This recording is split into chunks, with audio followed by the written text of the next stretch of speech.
Hello everyone, this is Big Entertainment and we are back again, and here now we have another video and fun debate for you, and here we're going to talk about the movie Threequel and which are for me the top 10 best ever movie Threequels of all time. Now the criteria for this breakdown are as follows, the most obvious one being, as per the name, that these movies are the third installment within the franchise. Now the second criteria is that these films share the same continuity as the previous two films. They don't necessarily have to have every single character from the previous two entries, but they have to share the same spirit or tone or connection of the franchise overall. Now the third criteria within this breakdown is that these movies have to stand on their own as complete stories. Yes, they are connected to the franchise for the most part, but you can jump into these installments without having watched the previous two and still follow the story and enjoy the movie overall.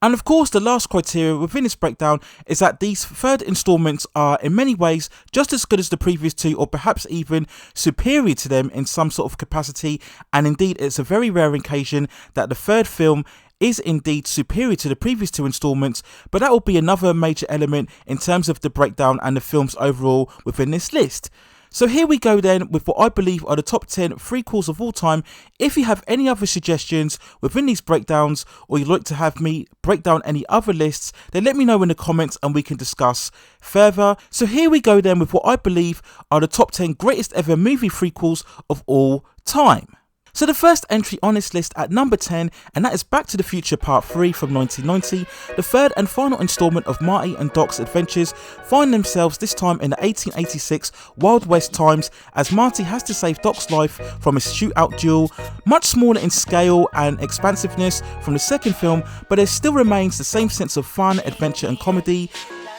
throughout this movie, coupled together with again the great chemistry between the duo of both Michael J. Fox and Christopher Lloyd,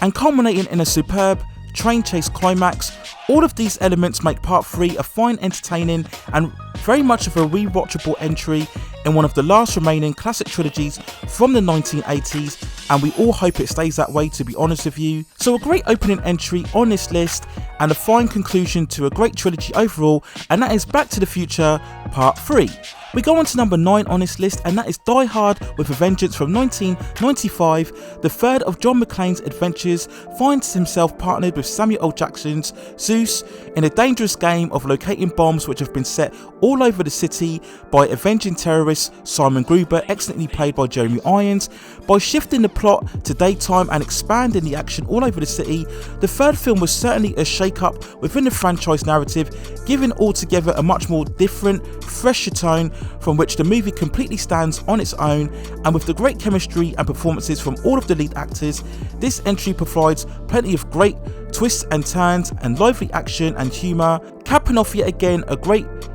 action trilogy that originated from the 80s with the iconic first film, of course. And this third film is definitely a great entry within the franchise, or one of the best movie Threequels of all time. So a huge mix of action and suspense and tension and overall entertaining chemistry throughout. This is what makes Die Hard with a Vengeance one of the best movie Threequels of all time, and another fine entry on this list.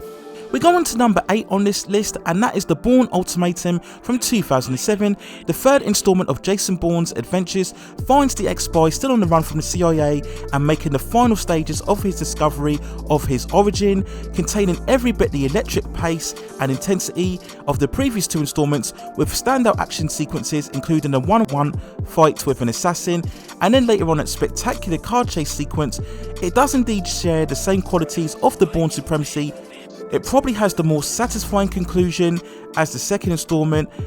Altogether put together, it's very lean, very exciting, with Matt Damon every bit as convincing in a lead role as well. So a fine high octane third installment within this list. Once again, it should have remained a trilogy, but sadly it was continued later on with future installments that were nowhere near as good as the previous three, which is a shame. But ultimately the Bourne Ultimatum still stands today as a very lean, efficient, highly exciting spy installment. So a very fine entry on this list at number 8 within this breakdown. We go on to number 7 on this list, and that is Star Trek III: The Search for Spock from 1984. The third installment of the saga, with the original Enterprise crew, sees them breaking certain protocols in order to search for Spock, following his sacrifice at the end of the Wrath of Khan. This was of course the first cinematic appearance of the Klingons, with a memorable performance by Christopher Lloyd as their leader, who wants the power of the Genesis project that we saw from part 2. Now, after the second film, this third entry is quite underrated. I feel it has plenty of action and dramatic moments, some great visual effects, and this resolves in being much more of a spiritual and sombre installment in comparison to the second film, with a beautifully handled final climax and a very fitting end to the overall Genesis arc that we saw, in particular from the Wrath of Khan. So a great movie prequel overall, and in many ways The Search for Spock is one of the best live action entries within the whole of the franchise, breaking very much that mythical rule that the even number films are great and that the odd number films within a franchise aren't so great. The Search for Spock is indeed a very compelling and very solid entry within the Star Trek live action franchise, and without doubt one of the best movie prequels of all time. We then go on to number 6 on this list, and that is Captain America: Civil War, released in 2016. The third entry within the Captain America films sees Steve Rogers searching for his friend Bucky Barnes, who adopted the identity from the Winter Soldier in the second film of course, and Bucky has been accused for the bombing of the UN summit, which resulted in Black Panther's T'Challa's father being killed, and Steve Rogers' insistence to help Bucky causes a fraction within the Avengers and sees Steve go on into an eventual confrontation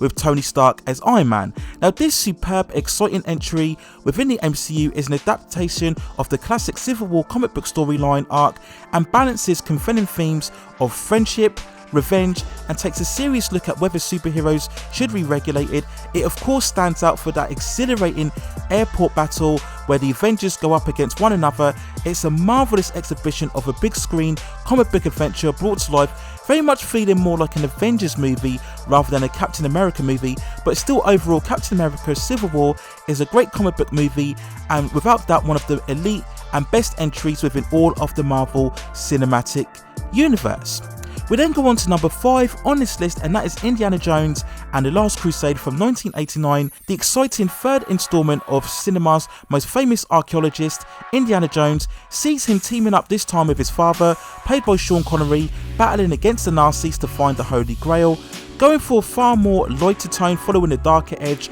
of Temple of Doom, The Last Crusade may not quite have the same intensity as the second film, but is still a superbly entertaining and endlessly rewatchable entry that's largely due to the incredible magical chemistry between both Harrison Ford and Sean Connery, as the relationship between Indiana Jones as his father very much drives the movie for most of its second half, adding so much of the emotion and humour and more personal moments within all of the franchise, along with some spectacular set pieces, including the frantic tank chase. This is what makes Last Crusade indeed one of the greatest prequels of all time, and at the time of its release it capped off again another classic trilogy from the 1980s, so a great entry on this list for Indiana Jones and the Last Crusade. We then go on to number 4 on this list, and that is The Dark Knight Rises from 2012. Perhaps a very controversial choice, but without doubt Christopher Nolan's conclusion to his Dark Knight trilogy is a mighty epic finale where we see an aging Bruce Wayne succumbing to the mighty threat of Bane, and then indeed having to rise again as per the title as the terrorist holds the entire city of Gotham under hostage. The Dark Knight Rises is a far more impactful and grandiose entry than the second film, providing much more of a menacing antagonist in Bane, giving us a far more compelling story and a spectacular climax. Yes, there are certain plot flaws within this story, but the overall product is satisfying enough to bring a worthy closure to what is certainly without doubt one of the best comic book movie trilogies of all time, and definitely superior to the second installment, despite what many popular opinion deems about this movie overall. So one of the greatest movie prequels of all time, that is The Dark Knight Rises at number 4 within this list. We then go on to number 3 on this list, and that is Avengers: Infinity War from 2018. The third hugely ambitious Avengers film had the massive task of adapting the famous Infinity Gauntlet saga, once thought impossible to bring to live action, and Marvel achieved this task through years of groundwork with the first Avengers film finally revealing to us the Mad Titan Thanos in his unrelenting quest to attain all of the Infinity Stones to destroy half the universe. And throughout the story we see all of the established Marvel heroes from Thor, Iron Man, Spider-Man, Black Panther, Captain America and the Guardians of the Galaxy all pushing themselves to the absolute limit in order to prevent Thanos from achieving his task. It's simply a monumental comic book movie full of intense escalation and momentum and spectacle, a pure dream from a comic book fan, seeing all of these iconic characters brought to life, none more so than Thanos, without doubt the most immersive CGI character since Gollum from the Two Towers, yet there was also an added depth and layer to the character, making him the best villain within the Marvel Cinematic Universe, driving the story all the way towards that truly traumatizing cliffhanger climax, literally leaving all of fandom breathless in anticipation for Avengers Endgame, a truly massive movie, and if ever the Marvel Cinematic Universe has come close to producing a true masterpiece within all of this franchise, then Infinity War is definitely it. So without doubt, one of the best comic book movies of all time and one of the best movie prequels ever, and that is Avengers Infinity War at number 3. We then come up to the runner-up on this list, and for such a long time this would have been number 1 within this breakdown, and that is The Return of the Jedi from 1983. The spectacular and epic conclusion to the original Star Wars trilogy sees Luke's emergence as a Jedi Master coming into a final confrontation with Darth Vader, and of course we have the iconic reveal of Ian McDiarmid's Emperor, putting together the under construction but fully operational new Death Star. We of course follow Han, Leia, Chewbacca, R2-D2, Lando and C-3PO and other rebellion forces fighting alongside the Ewoks on planet Endor, and simply put, Return of the Jedi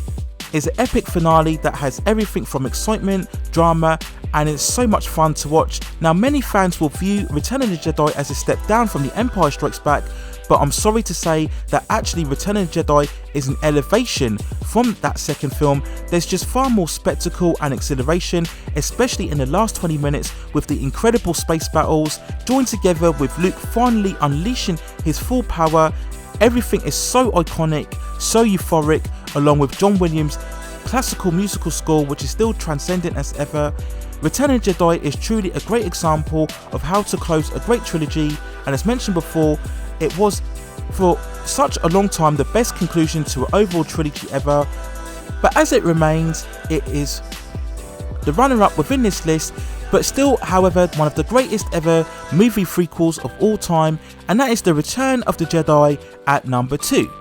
And so we come to at last the number 1 entry on this list, the undisputed greatest ever movie prequel of all time, and I believe any fan of movies or cinema in general would be hard to press against this choice, and that is of course The Lord of the Rings, The Return of the King from 2003, the awe-inspiring, all-conquering finale to Peter Jackson's incredible live-action adaptation of J.R.R. Tolkien's saga, cementing its status as the greatest cinematic trilogy of all time. This installment sees Sam and Frodo taking the final steps within Mordor to destroy the ring. All of the other heroes from Aragorn, Theoden, Gandalf, Legolas, Gimli, Merry and Pippin are all facing their biggest fears as they confront Sauron's forces in all their might, with Aragorn in particular finally embracing his destiny as the future king of Gondor. It's a movie that has everything from story to emotion to spectacle to effects and atmosphere.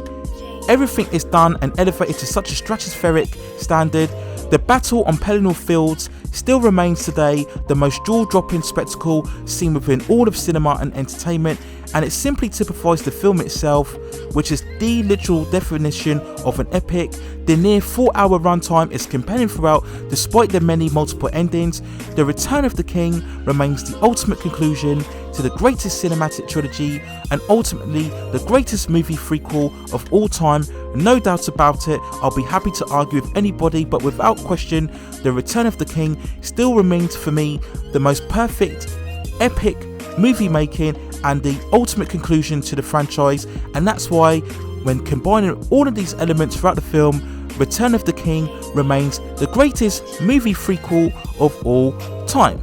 So those are my overall thoughts and feelings on what I deem to be the top 10 greatest ever movie prequels of all time. Let me know what you think in the comments below. I really hope that you've enjoyed this breakdown, and as I said at the beginning of this video, if you have any other suggestions in terms of breakdowns and lists, greatest ever, top 10 actors or television series or animation, then let me know in the comments and we can discuss even further. You can check out various other lists similar to this breakdown within the channel when I break down certain best of lists within all of entertainment and fandom, so check those out within the channel as well. Please also hit and like those subscription and notification buttons so I can provide you with more high quality content like this in the future. But that's it for now. Take care of yourselves, stay safe distances, and I will see you very soon.